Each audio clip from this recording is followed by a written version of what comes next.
Hustisya ang sigaw ngayon ng pamilya, mga guro at estudyante para kay June Posada, 53 anyos na guro na pinaslang sa pamamaril ng riding in tandem noong ika-10 ng Marso sa Barangay Carmay East. Nagtuturo si Posada sa Rosales National High School.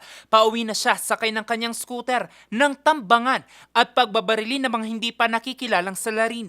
Batay sa investigasyon, sinundan umano ng mga sospek ang biktima bago ito pinagbabaril ng malapitan na naging sanhi upang mawalan siya ng kontrol at sumemplang.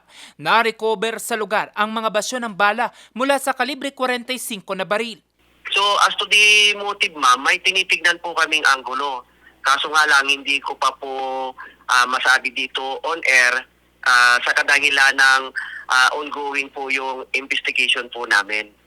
So doon po sa pamamaril po naman, dalawa po yung involved na suspect using motorsiklo and tatlong basyo po ng pinaghihinalaang caliber 45 at isa pong islag.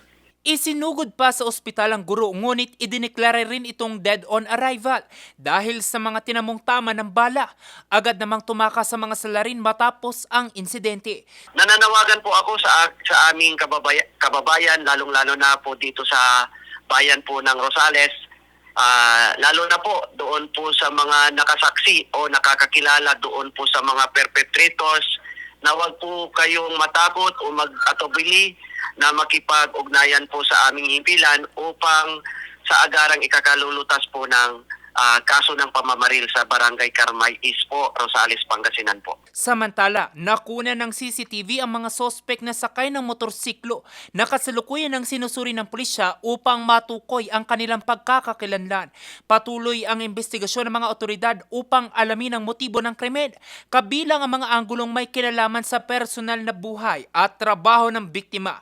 Nananawagan ang mga naulilang mahal sa buhay at ang komunidad ng paaralan ng agarang hustisya para sa guro na naglaan ng maraming taon sa pagtuturo at paggabay sa mga kabataan. Jose Robert Inventor, RNG News.